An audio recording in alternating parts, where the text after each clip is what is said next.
আসসালামু আলাইকুম, আমি আব্দুল্লাহ আল মামুন। আজকে আমি কেমিস্ট্রি ফার্স্ট পেপারের রিটেনের শর্ট সাজেশন নিয়ে আলোচনা করব। কোন কোন টপিকগুলো পড়লে রিটেনে কমন পাওয়ার সম্ভাবনা অনেক বেশি, সেই বিষয়গুলো নিয়ে আজকে আলোচনা করব। তো চলো ভিডিওটি শুরু করা যাক। দেখো, আমি এখানে লিখেছি চ্যাপ্টার 2, এখানে লিখেছি চ্যাপ্টার 3, আর চ্যাপ্টার 4টা হচ্ছে পরে লিখব, কারণ এখানে জায়গা নাই। এই জন্য চ্যাপ্টার 2 আর চ্যাপ্টার 3টা আগে দেখাবো। যে তোমরা ভিডিওটি না টেনে পুরোপুরি দেখবা, না হলে অনেক কিছু বুঝতে পারবো না। আমি এই টপিকগুলো বলার ভিতরে অনেক কিছু বলে দিব, ওকে। আর তৃতীয় অধ্যায় সম্পর্কে অনেক ইনফরমেশন আছে, যেগুলো আমার গ্রুপে আমি আপলোড করে দেব। আমার গ্রুপের লিঙ্ক ডেসক্রিপশন বক্সে দেওয়া থাকবে। আমার গ্রুপের নাম হচ্ছে মামুনস স্কুল ফেসবুক গ্রুপ। তোমরা ফেসবুক গ্রুপে যদি ফেসবুকে গিয়ে সার্চ দাও মামুনস স্কুল, তাও পাবা।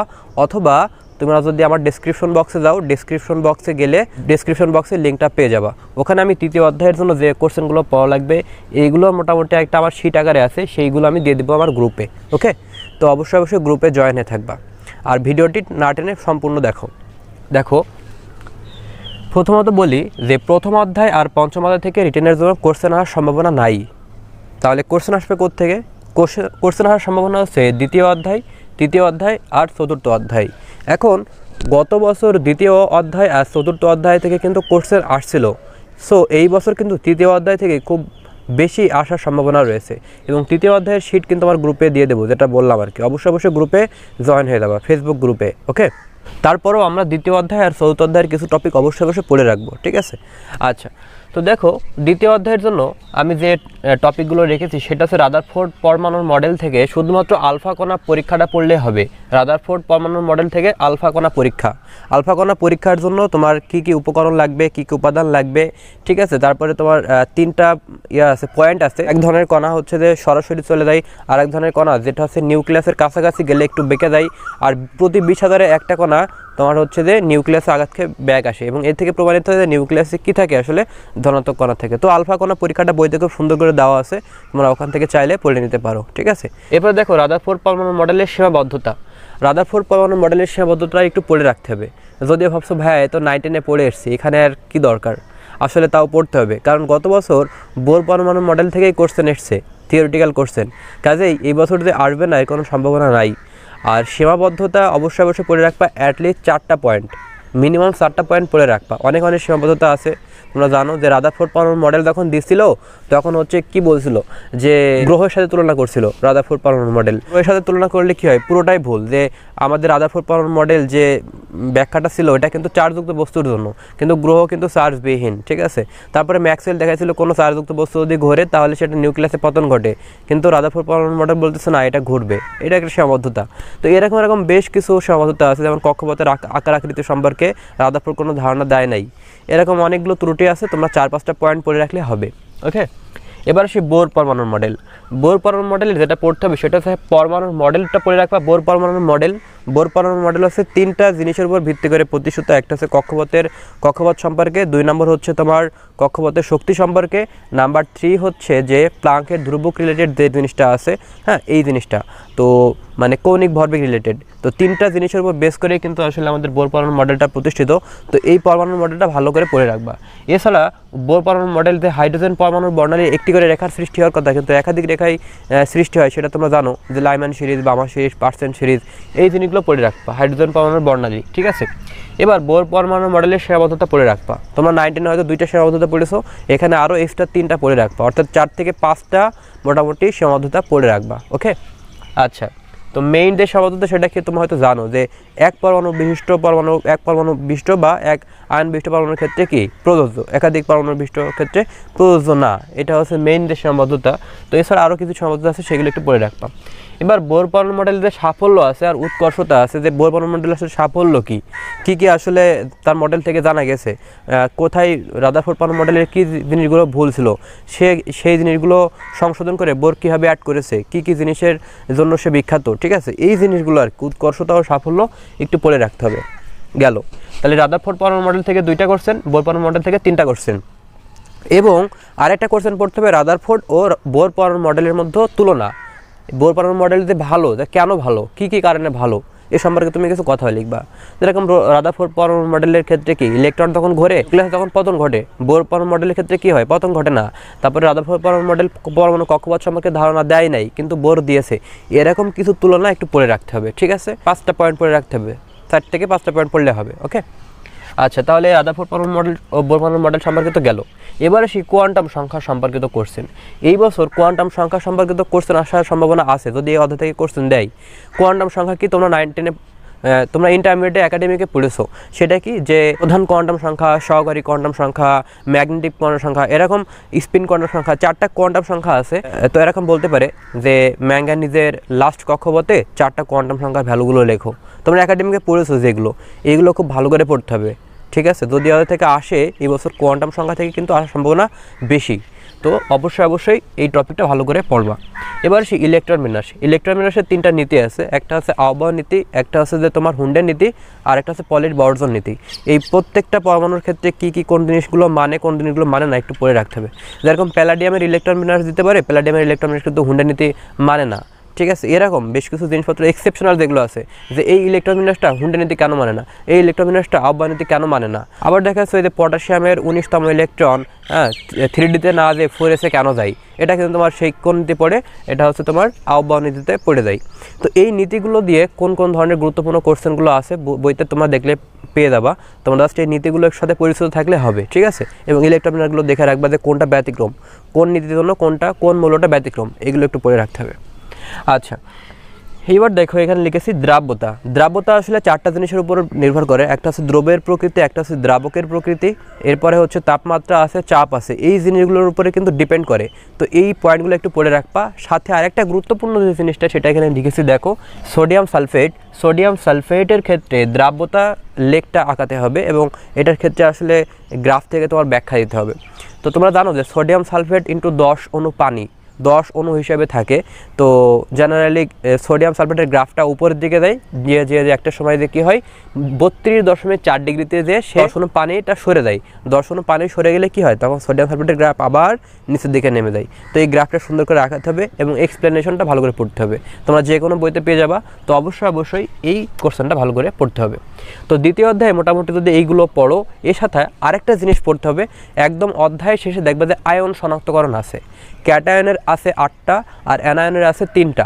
এগুলো একটু পড়তে হবে। যেরকম অ্যালুমিনিয়াম আছে, জিঙ্ক আছে, হ্যাঁ, তারপরে সোডিয়াম আছে। এরকম ক্যাটায়ন আছে তোমার কয়টা জানো, পটাশিয়াম আছে, তো এরকম আছে ক্যালসিয়াম আছে। তো সোডিয়াম ক্যাটায়নের আছে 8টা আর অ্যানায়নের আছে 3টা। ক্লোরিন আছে মনে হয়, নাইট্রেট আছে, ক্লোরিন আছে, আর আরেকটা আছে 2টা কি 3টা। তো এই জিনিসগুলো কিন্তু ভালো করে পড়ে রাখতে হবে, আয়ন শনাক্তকরণ। কাজে দেখো অল্প কিছু টপিক, 1টা 2টা 3টা 4টা 5টা 6টি টপিক, অনলি 6টা টপিক পড়লে কিন্তু দ্বিতীয় অধ্যায় হয়ে যাচ্ছে।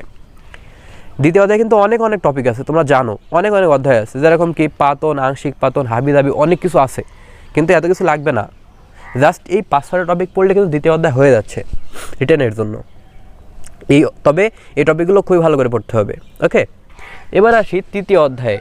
তৃতীয় অধ্যায় লিখেছি দেখো যে আয়নীকরণ শক্তি, ইলেকট্রন আসক্তি ও তড়িৎ ঋণাত্মকতা। এগুলো কিন্তু তোমার পড়েছো 9-10-এ। তারপরেও এখানে আবার পড়া লাগবে। দেখো আয়নীকরণ শক্তি কি, কোনো একটা পরমাণু আছে, সেখান থেকে যদি 1 অণু ইলেকট্রন সরে যায় এবং যদি ক্যাটায়নের সৃষ্টি হয়, ওই 1 মোল ইলেকট্রন সরাতে যে পরিমাণ কাজ হয় সেটা হচ্ছে আয়নীকরণ শক্তি। ধরো সোডিয়াম থেকে একটা ইলেকট্রন সরে গেছে, তাহলে সোডিয়াম প্লাস হবে। এই সোডিয়াম থেকে সোডিয়াম প্লাস তৈরি করতে যে 1 মোল আয়ন সরাইছি, এই 1 মোল ইলেকট্রন সরাইছি, এই 1 মোল ইলেকট্রন সরাতে যে পরিমাণ কাজ হয় সেটাকে বলতেছে আয়নীকরণ শক্তি। আর ইলেকট্রন আসক্তি কি, ইলেকট্রন আসক্তি মানে কি, সে ইলেকট্রন টানে, ইলেকট্রন আকর্ষণ করে, দ্যাট মিনস ওটা ইলেকট্রন সরাইলাম আর এটা ইলেকট্রন অ্যাড করা লাগে।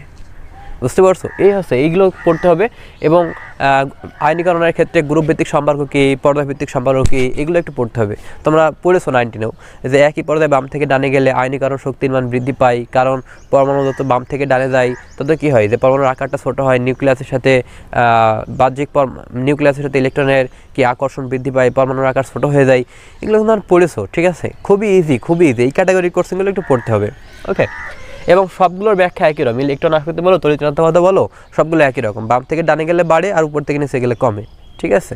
আচ্ছা, এবার দেখো দ্বিতীয় ও তৃতীয় পর্যায়ের মৌল সময়ের অক্সাইডের অম্ল ও ক্ষার ধর্ম। এই জিনিসগুলো কিন্তু ভালো করে পড়তে হবে। ঠিক আছে, দ্বিতীয় ও তৃতীয় পর্যায়ের মৌলের অক্সাইডের, যেরকম বলতে পারে তোমার জিঙ্কের অক্সাইড কেন উভধর্মী অক্সাইড। তো এই ধরনের কোশ্চেন কিন্তু আসতে পারে, বা সোডিয়াম অক্সাইড কেন, সোডিয়াম হাইড্রোক্সাইড কেন ক্ষারধর্মী। তো এই জিনিসগুলো একটু পড়ে রাখতে হবে, তৃতীয় অক্সাইডের অম্ল ক্ষারধর্ম, তোমরা একাডেমিকে পড়েছো, এইগুলো পড়তে হবে। আর এই অধ্যায় শিট কিন্তু আমি দিয়ে দেবো আমার গ্রুপে, তোমরা অবশ্যই গ্রুপে জয়েন হয়ে যাবা, আর অবশ্যই আমার ডিসক্রিপশন বক্সে লিঙ্ক দেওয়া থাকবে, ঠিক আছে। আচ্ছা, এছাড়া আমি কমেন্টেও আমার লিঙ্কটা দিয়ে দেবো, আমার গ্রুপের লিঙ্কটা আমি দিয়ে দেবো কমেন্ট বক্সে, তোমরা কমেন্ট বক্স চেক করলে হবে, অথবা তোমার হচ্ছে যে ডিসক্রিপশন বক্সে গেলেও হবে, অথবা ফেসবুকে গিয়ে মামুন স্কুল লিখে সার্চ দিলেও হবে, ঠিক আছে। আচ্ছা, এবার সেই সংকরায়ন দেখো, এইবার আমি খুবই আশাবাদী যে এইবার এই টপিক থেকে কোশ্চেন আসবে, আমার মনে হয় চলে আসতে পারে সংকরায়ন থেকে, আমার মনে হচ্ছে এটা। তার মানে এরা যে বাকি টপিকগুলো আর পড়ো না, আমি বলতেছি এটা খুব ভালো করে ফোকাস করো সংকরায়নটা, এবং কোন কোন সংকরায়নের ভিতরে কোন কোন মৌলগুলো বা কোন কোন যৌগগুলো আসতে পারে একটু দেখো, কোন কোন ক্যাটায়নগুলো লিখেছি। মিথেনটা পড়তে হবে, তারপরে অ্যামোনিয়াম প্লাসটা পড়তে হবে, মানে শুধুমাত্র এই সংকরায়নকে এটা পড়ো না, ব্যাখ্যা সহকারে পড়ো। একাডেমিকে যেরকম চিত্র আঁকিয়ে পড়ছিলা, একটু ব্যাখ্যা সহকারে পড়ো, কারণ ঢাকা ইউনিভার্সিটিতে দেখা যায় যে এই ধরনের কোর্সগুলো আসে। গত বছর হচ্ছে বিক্রিয়ার কৌশল দিয়ে দিয়েছে অর্গানিক কেমিস্ট্রি থেকে, তো কোনো অ্যাডমিশন পরীক্ষায় বিক্রিয়ার কৌশল আসে না। তো এখানে এরকম হতে পারে যে তোমার চিত্রসহ কোনো জায়গায় আসে না, হঠাৎ ধাবিতে দিয়েও দিতে পারে, কাজেই এই সংকরায়ন টপিকটা খুব ভালো করে পড়তে হবে চিত্রসহ, ঠিক আছে। আর এই দেখো হাইড্রোনিয়াম আয়ন কি, পানির সাথে যদি H+ যুক্ত করা হয় তাহলে এই CH4 ammonium plus hydronium ion সবগুলো হচ্ছে sp3 হয়, তোমরা করলে দেখতে পারবা, ঠিক আছে। আচ্ছা, তারপরে ইথিন পড়া লাগবে, ইথাইনটা পড়া লাগবে, এইগুলো মোটামুটিভাবে জানলে চলবে। আর জটিল যৌগের ভিতরে আমি লিখেছি দেখো, জটিল যৌগের ভিতরে দুইটা আছে, একটা হচ্ছে যে তোমার K4 FeCN6, আর একটা হচ্ছে CuNH3 4, এই দুটো একটু পড়া লাগবে, ঠিক আছে। সন্নিবেশ বন্ধনে কি হয় তোমরা জানো, জটিল যৌগ কি লিগ্যান্ড গঠন করে, সন্নিবেশ বন্ধনের মাধ্যমে কি লিগ্যান্ড গঠন করে, তো এই জিনিসগুলো একটু পড়া লাগবে।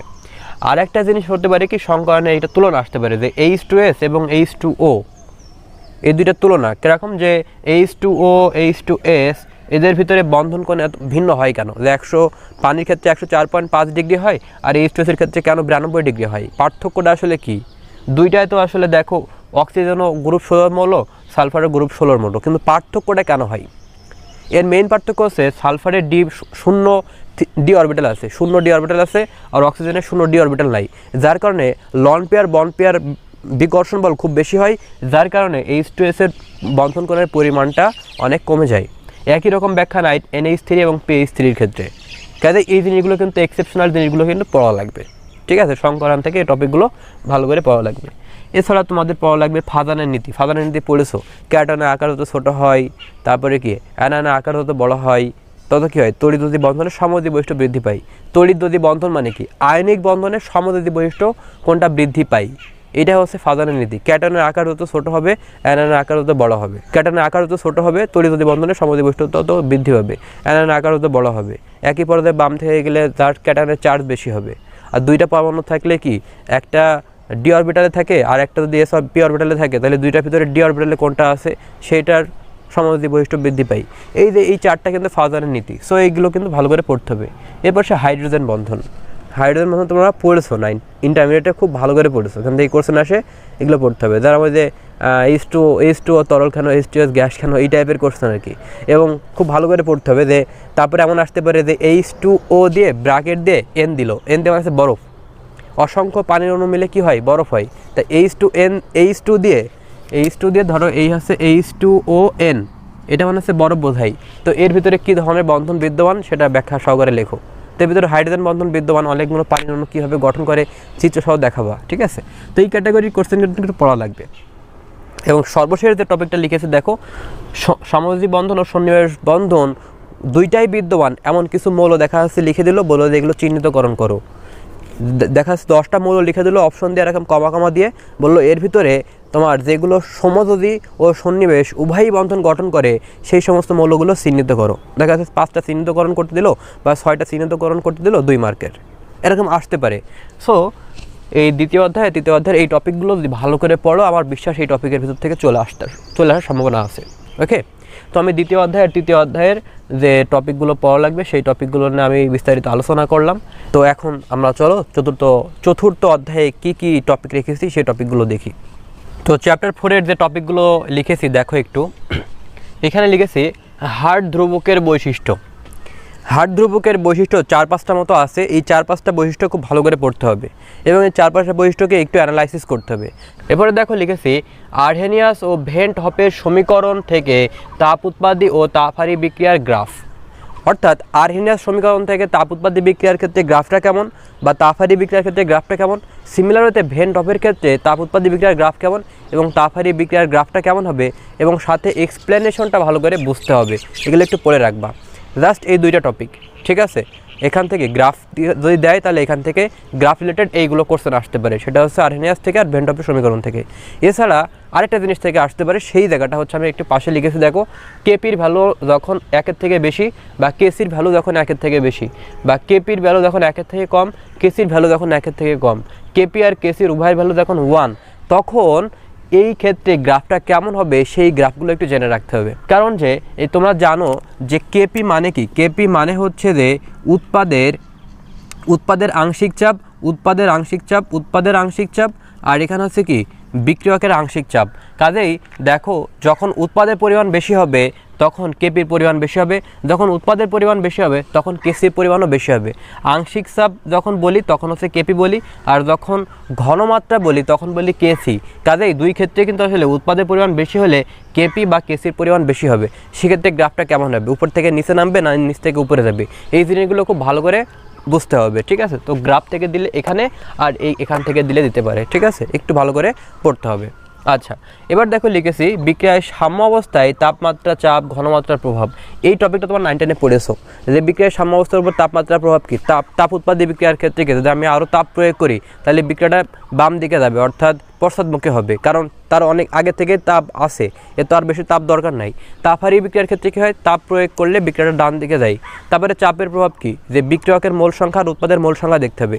বিক্রিয়কের মোল সংখ্যা যদি বেশি হয় তাহলে চাপ প্রয়োগ করলে ডান দিকে যাবে, উৎপাদের মোল সংখ্যা যদি বেশি হয় তাহলে চাপ প্রয়োগ করলে বাম দিকে যাবে। এবং একটা জিনিস মাথায় রাখতে হবে যে এদের ভৌত ধর্ম খুব গুরুত্বপূর্ণ। ভৌত ধর্ম অবশ্যই গ্যাসীয় হতে হবে। যদি সলিড বা লিকুইড হয় তাহলে আমরা ওটা বাদ দিব, সলিড হলে আমরা ওটা বাদ দিব। ধরো এখানে আমি বললাম যে ক্যালসিয়াম কার্বনেটকে ভাঙলাম এবং এটা বলে দিলাম যে এরকম আর কি। তো এটা হচ্ছে গ্যাস, আর এটা ধরো সলিড, এটাও ধরো সলিড। আমি ধরে নিচ্ছি এটা সলিড। তাহলে দেখো এই ক্ষেত্রে কিন্তু এর মোল সংখ্যাটা বাদ দিতে হবে, এর মোল সংখ্যাটাও বাদ দিতে হবে। তাহলে জাস্ট মোল সংখ্যা উৎপাদে 1 আর বিক্রিয়কে কি 0। তাহলে এখন চাপ প্রয়োগ করি তাহলে বিক্রিয়াটা বাম দিকে যাবে। সো অবশ্যই ভৌত ধর্ম গ্যাসীয় হতে হবে, এটা খেয়াল রাখবা। পাশে ভৌত ধর্ম অবশ্যই দেওয়া থাকবে। যদি গ্যাসীয় থাকে সেটা অ্যাপ্লাই করবা, 1 মোল ধরবা, আর যদি না থাকে সলিড থাকে তাহলে সেটাকে 0 ধরে নিবা, ঠিক আছে। তো এই হচ্ছে ব্যাপার, চাপের প্রভাবটা নির্ভর করে ভৌত ধর্মের উপর। আর ঘনমাত্রার কোনো সমস্যা নাই, এটা বাম বিক্রিয়াকে যদি ঘনমাত্রা বাড়ায় উৎপাদে যাবে, উৎপাদে ঘনমাত্রা বাড়লে বাম দিকে যাবে। সো এই জিনিসগুলো একটু ভালো করে বুঝতে হবে, কোন বিক্রিয়া তাপ উৎপাদে দেয়, কোন বিক্রিয়া তাপহারী হয়, এবং সেই ক্ষেত্রে এই প্রভাবগুলো পড়তে হবে। এরপর দেখো লিখেছি সাম্য ধ্রুবকের বৈশিষ্ট্যটা খুব ভালো করে পড়তে হবে। কারণ যে আমি একটু আগেই বললাম যে দেখো যে উৎপাদের পরিমাণ কোন একটা বিক্রিয়ায় বললো যে কোন একটা বিক্রিয়া দিল এবং বললো যে এই বিক্রিয়ায় কেপির পরিমাণ কি বেশি হবে, এটা কিন্তু সাম্য ধ্রুবকের বৈশিষ্ট্য। বা কেসির পরিমাণ কি বেশি হবে এরকম বলতে পারে। তো কখন বেশি হবে, যখন কোন একটা বিক্রিয়া যদি তাপ উৎপাদী হয়, তাহলে দেখো এরকম বললো এবং বিক্রিয়াটা দেখা যাচ্ছে তাপ উৎপাদী দিয়ে বললো যে যদি আমি তাপ প্রয়োগ করি তাহলে কি ঘটনা ঘটবে। দেখো তুমি যদি তাপ প্রয়োগ করো বিক্রিয়াটা হচ্ছে কি বাম দিকে চলে যাবে। তো বাম দিকে যখন চলে যাবে তখন কি হবে, উৎপাদের পরিমাণ কমে যাবে, আর উৎপাদের পরিমাণ কমে গেলে কেপির পরিমাণ কমে যাবে, কেসির পরিমাণ কমে যাবে। দ্যাট মিনস সাম্য ধ্রুবক কী করে কমে যাবে, সাম্য ধ্রুবক কী হবে, সাম্য ধ্রুবকের ভ্যালু কমে যাবে। আবার ধরো যে বললো যে তাপহারী বিক্রিয়ার ক্ষেত্রে যদি তাপ প্রয়োগ করি তাহলে কী হবে, তাহলে তাপ প্রয়োগ করলে কী হবে, আমি যদি সাম্য ধ্রুবকের ক্ষেত্রে যদি তাপ প্রয়োগ করি তাহলে বিক্রিয়াটা বাম থেকে ডানে যাবে, অর্থাৎ উৎপাদের পরিমাণ বাড়বে। উৎপাদের পরিমাণ বেড়ে গেলে কেপির পরিমাণ বেড়ে যাবে, কেসির পরিমাণ বেড়ে যাবে, কাজে সাম্য ধ্রুবকের পরিমাণটা বেড়ে যাবে। এই জিনিসগুলো ভালো করে পড়তে হবে। সিমিলার এটা চাপের ক্ষেত্রে বলতে পারে, যেমন এমন একটা বিক্রিয়া দিল, বিক্রিয়কের মোল সংখ্যা বেশি হলো, উৎপাদের কম হলো, তাহলে চাপ প্রয়োগ করলে বিক্রিয়াটা ডান দিকে যাবে, উৎপাদের পরিমাণ বেশি হবে, কেপির পরিমাণ বেশি হবে, কেসির পরিমাণ বেশি হবে, সাম্য ধ্রুবকের পরিমাণ বেশি হবে। এই সাম্য ধ্রুবকের বৈশিষ্ট্যগুলো খুব ভালো করে অ্যানালাইসিস করে পড়তে হবে, ঠিক আছে। এখান থেকেই কোশ্চেন আসার সম্ভাবনা আছে, বুঝতে পারছো বিষয়টা। যদি ওদের থেকে আসে তাহলে এই ক্যাটাগরি কোশ্চেন আসতেও পারে। এবার লিখেছি দেখো যে অ্যাসিডের শক্তিমাত্রা। অ্যাসিডের শক্তিমাত্রা জেনারেলি অ্যাসিডের শক্তিমাত্রা নির্ভর করে 4টি টপিকের উপরে, 4টা জিনিসের উপরে। এক, যার এর ভ্যালু বেশি, এর ভ্যালু বেশি সেটা অ্যাসিডটা তত শক্তিশালী হবে। আবার কেন্দ্রীয় পরমাণু, যার কেন্দ্রীয় পরমাণুর জারণ সংখ্যার মান বেশি সেটা হবে কি বেশি সেই অ্যাসিডটা হবে তত শক্তিশালী, ঠিক আছে। যার কেন্দ্র, যেরকম আমি যদি বলি যে HNO3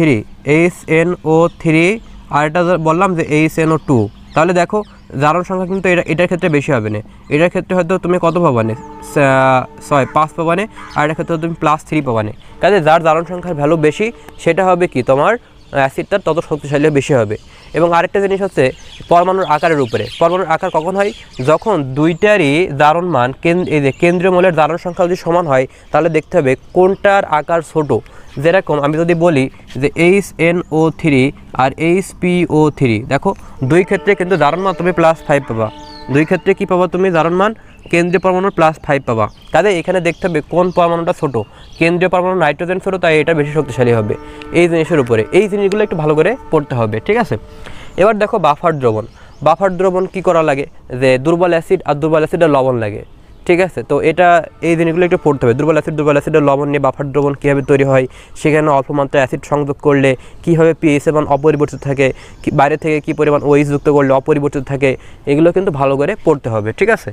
এবার আসি আরেকটা জিনিস, দেখো রক্তে বাফার ক্রিয়া। মানবদেহে রক্তে বাফার ক্রিয়া, এই টপিকটা খুব ভালো করে পড়বা।